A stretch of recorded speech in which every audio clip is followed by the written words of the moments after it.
Bluebeard. There was, some time ago, a gentleman who was very rich. He had fine town and country houses. His dishes and plates were all of gold or silver. His rooms were hung with damask.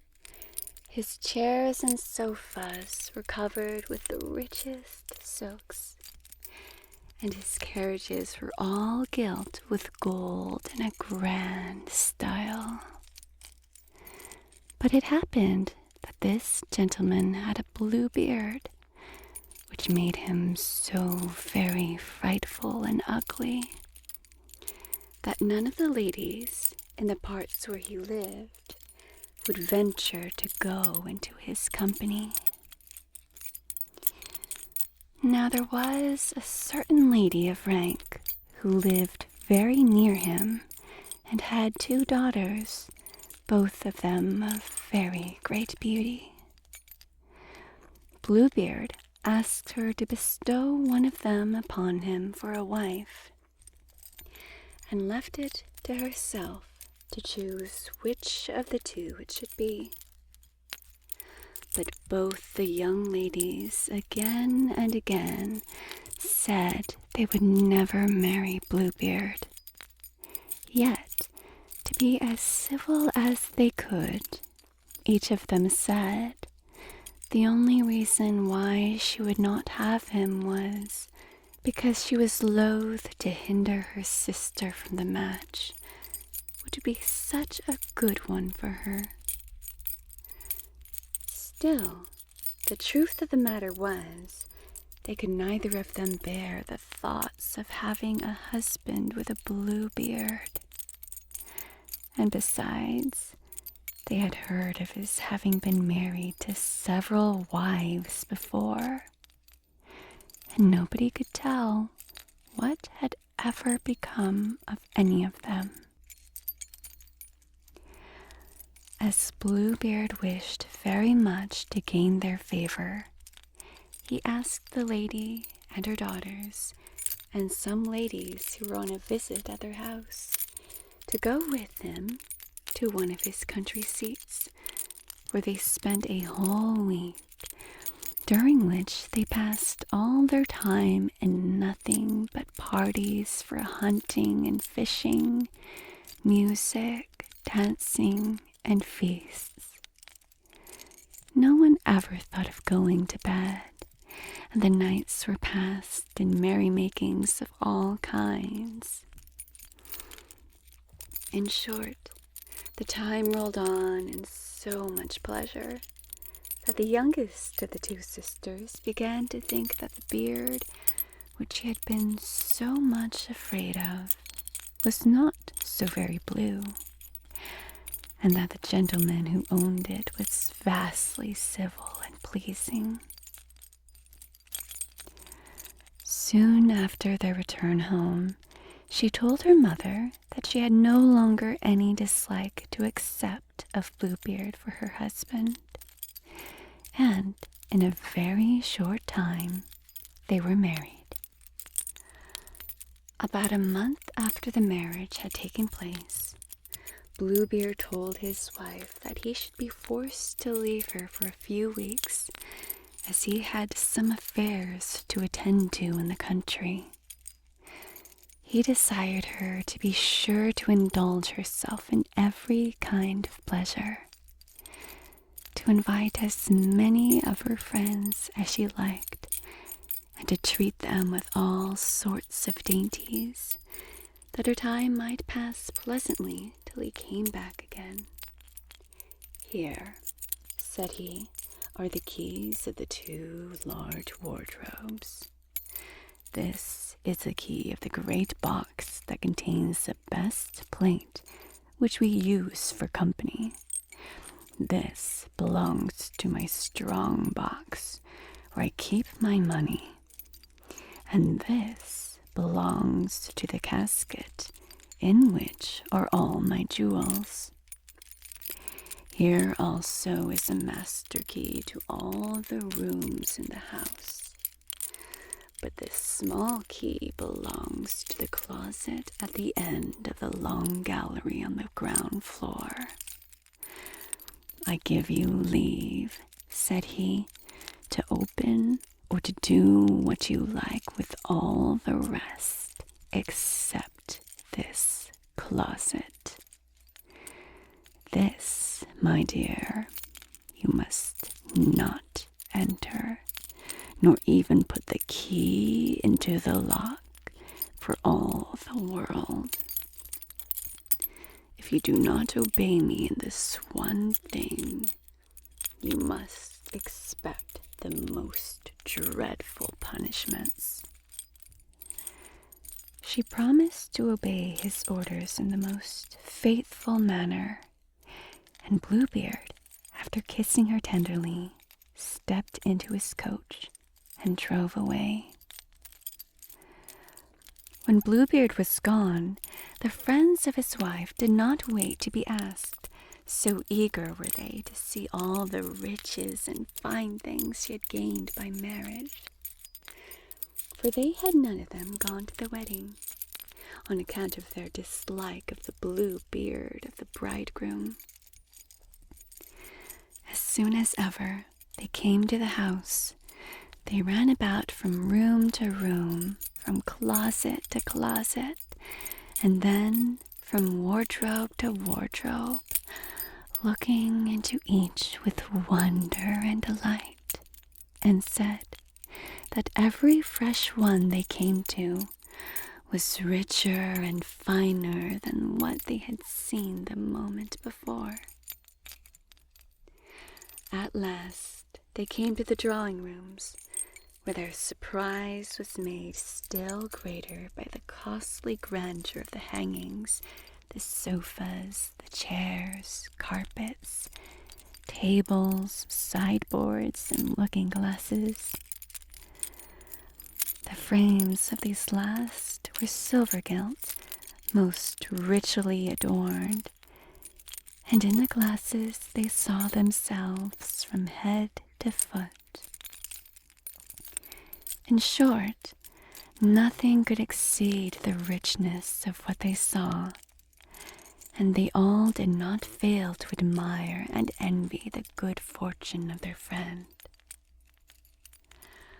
But all this time the bride herself was far from thinking about the fine speeches they made for her, for she was eager to see what was in the closet her husband had told her not to open. So great indeed was her desire to do this, that without once thinking how rude it would be to leave her guests, she slipped away down a private staircase that led to this forbidden closet, and in such a hurry she was 2 or 3 times in danger of falling downstairs and breaking her neck. When she reached the door of the closet, she stopped for a few moments to think of the order her husband had given her, and how he had told her that he would not fail to keep his word and punish her very severely if she did not obey him. But she was so very curious to know what was inside that she made up her mind to venture in spite of everything. She then, with a trembling hand, put the key into the lock, and the door straight flew open. As the window shutters were closed, she at first could not see anything, but in a short time she saw that the floor was covered in clotted blood, on which the bodies of several dead women were lying. These were all the wives whom Bluebeard had married and killed one after another. At this sight, She was ready to sink with fear, and the key of the closet door, which she held in her hand, fell on the floor. When she had a little got the better of her fright, she took it up, locked the door, and made haste back to her own room, that she might have a little time to get into a humor to amuse her company. But this she could not do, so great was her fright at what she had seen. As she found that the key of the closet had got stained with blood and falling to the floor, she wiped it 2 or 3 times over to clean it. Yet still the blood kept on it the same as before. She next washed it, but the blood did not move at all. She then scoured it with brick dust, and after with sand, but in spite of all she could do, the blood was still there. For the key was a fairy who was Bluebeard's friend, so that as fast as she got off the blood on one side, it came again on the other. Early in the same evening, Bluebeard came home, saying that before he had gone far on his journey, he was met by a horseman who was coming to tell him that his affair in the country was settled without his being present, upon which his wife said everything she could think of to make him believe she was a transport of joy at his sudden return. The next morning, he asked her for the keys. She gave them to him, but as she could not help showing her fright, Bluebeard easily guessed what had been the matter. "How is it," said he, "that the key of the closet upon the ground floor is not here?" "Is it not?" said the wife. "Then I must have left it on my dressing table." "Be sure you give it to me by and by," replied Bluebeard. After going a good many times backwards and forwards, as if she was looking for the key, she was at last forced to give it to Bluebeard. He looked hard at it, and then said, "How came this blood upon the key?" "I am sure I do not know," replied the poor lady, at the same time turning as white as a sheet. "You do not know," said Bluebeard sternly, "but I know well enough. You have been in the closet on the ground floor. Very well, madam. Since you are so mighty fond of this closet, you shall be sure to take your place among the ladies you saw there." His wife, who was almost dead with fear, now fell upon her knees, asked his pardon 1,000 times for her fault, and begged him to forgive her, looking all the time so very mournful and lovely that she would have melted any heart that was not harder than a rock. But Bluebeard only said, "No, no, madam. You shall die this very minute."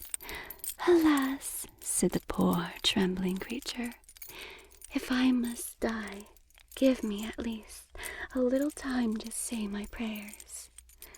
"I give you," replied the cruel Bluebeard, "half a quarter of an hour, not a moment longer."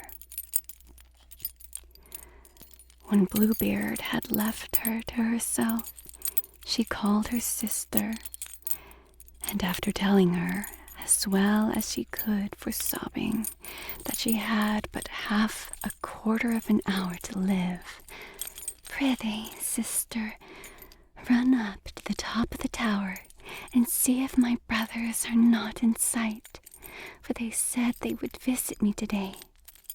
And if you see them, make a sign for them to gallop on as fast as ever they can." Her sister straight did as she was desired, and the poor trembling lady every minute cried out to her, "Sister, do you see anyone coming?" Her sister said, "I see nothing but the sun, which makes a dust, and the grass, which looks green."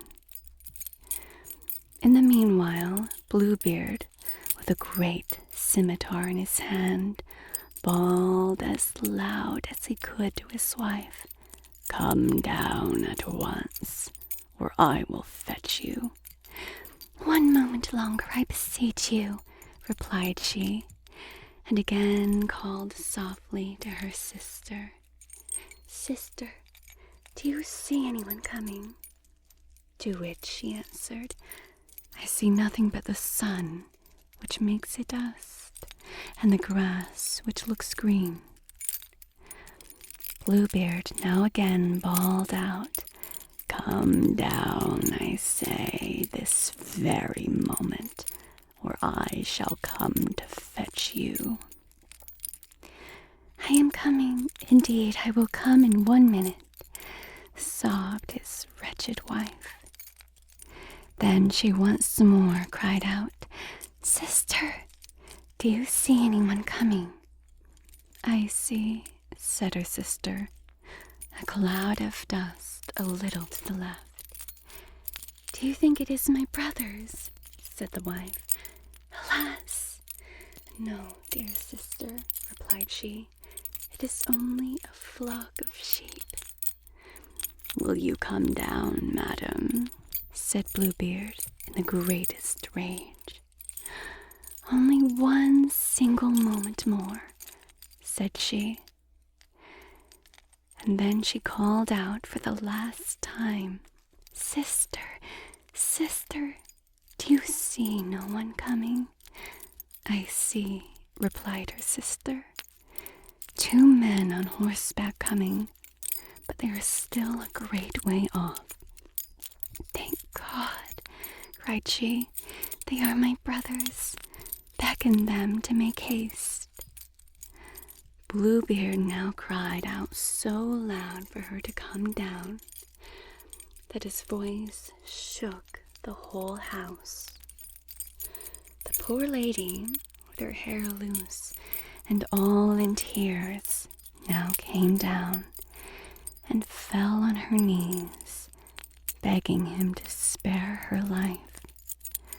But he stopped her, saying, "All this is of no use, for you shall die." And then, seizing her by the hair, raised his scimitar to strike off her head. The poor woman now begged a single moment to say 1 prayer. "No, no," said Bluebeard, "I'll give you no more time. You have had too much already." And again he raised his arm. Just at this instant, a loud knocking was heard at the gates, which made Bluebeard wait for a moment to see who it was. The gates now flew open, and 2 officers, dressed in their uniform, came in, and with their swords in their hands ran straight to Bluebeard, who, seeing they were his wife's brothers, tried to escape from their presence. But they pursued and seized him before he had gone 20 steps, and plunging their swords into his body, he fell down dead at their feet. poor wife, who was almost as dead as her husband, was not able at first to rise and embrace her brothers. But she soon came to herself, and, as Bluebeard had no heirs, she found herself the owner of his great riches. She gave a part of his vast fortune as a marriage dowry to her sister. Some of the money she laid out in buying captain's commissions for her two brothers, and the rest she gave to a worthy gentleman whom she married shortly after, and whose kind treatment soon made her forget Bluebeard's cruelty.